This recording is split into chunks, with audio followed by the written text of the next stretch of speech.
It's the name of perhaps the most powerful piece of spyware ever developed, certainly by a private company. Once it has wormed its way onto your phone, without you noticing, it can turn into a 24-hour surveillance device. It can copy messages you send or receive, harvest your photos, and record your calls. It might secretly film you through your phone's camera or activate the microphone to record your conversations. It can potentially pinpoint where you are, where you've been, and who you've met. Pegasus is military-grade legal surveillance software that is developed, marketed, and licensed to governments around the world by the Israeli company NSO Group. And it has the capability to infect billions of phones running either iOS or Android operating systems. Hello to everyone and welcome back to Tech Funnels. Today, we'll be covering Pegasus, spyware tech that threatens democracy. Make sure you subscribe to the channel and hit that notification bell so you don't miss out on future videos. Developed by former Israeli intelligence operatives, Pegasus gained a reputation as the world's most powerful cyber weapon for its ability to infiltrate a target smartphone without requiring the user to click a link to activate the malware.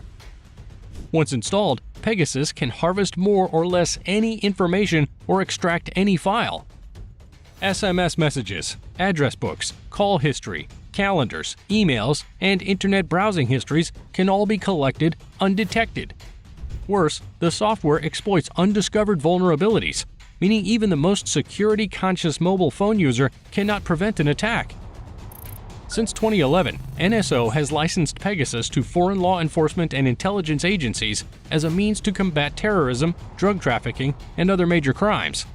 For instance, the Mexican government reportedly used Pegasus to help capture the infamous drug lord Joaquin El Chapo Guzman. But leaked reports show that some clients have used Pegasus unlawfully to spy on individuals not suspected of committing any crimes. Now valued at over $1 billion, NSO Group is perhaps the most successful, controversial, and influential firm in a generation of Israeli startups that have made the country the center of the spyware industry.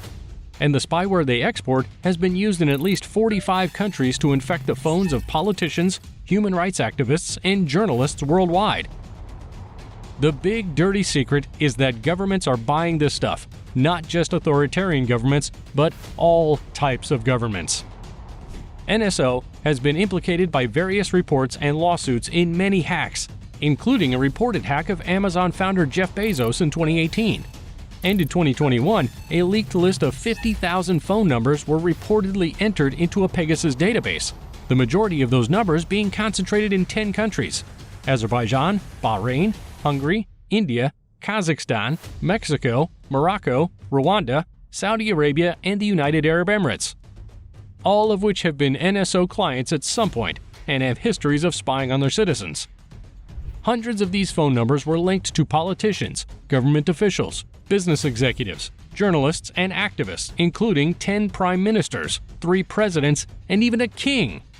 More recently, the use of Pegasus spyware was found to have infected phones of at least 51 people, targeting Catalan independence leaders and Spanish politicians, including the Prime Minister, plunging Spain into a crisis of democracy.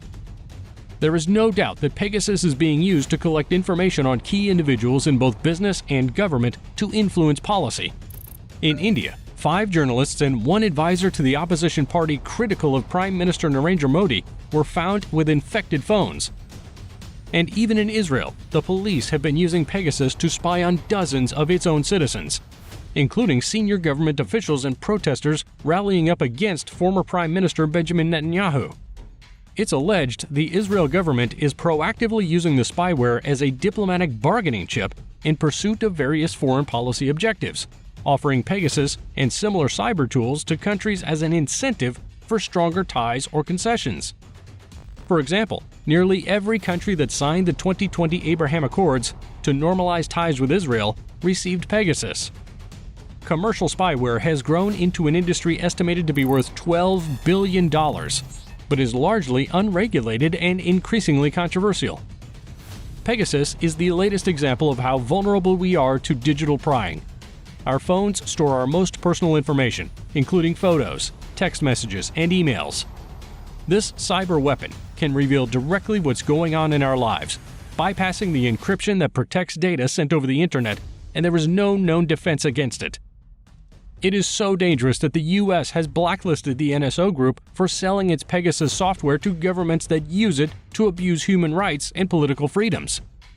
It is one of the most technically sophisticated cyber weapons ever seen, only previously accessible to a handful of nations, but is now for sale to those that can afford it, easily reaching into the millions of dollars for a full deployment.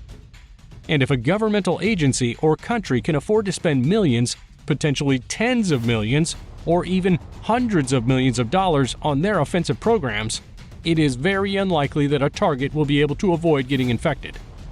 To put this in simpler words, if you are targeted by such an actor, it's not a question of whether you can get affected, it's actually a matter of time and resources before you get infected. In 2013, Edward Snowden, the man who leaked highly classified information from the National Security Agency, argued that tools will soon be developed to easily spy on millions of people. When we're talking about something like an iPhone, they're all running the same software around the world, so if they find a way to hack one iPhone, they've found a way to hack all of them. Private companies developing state-sponsored spyware have become more dangerous than ever before. You have this extraordinarily powerful surveillance technology and a market that's supplying it that's almost entirely unregulated, being used by governments that are unaccountable. Cyber surveillance regulation is a mostly lawless frontier, and even in strong democracies, it's very, very difficult to be able to cope with the temptation to abuse or to misuse powerful cyber weapons like Pegasus.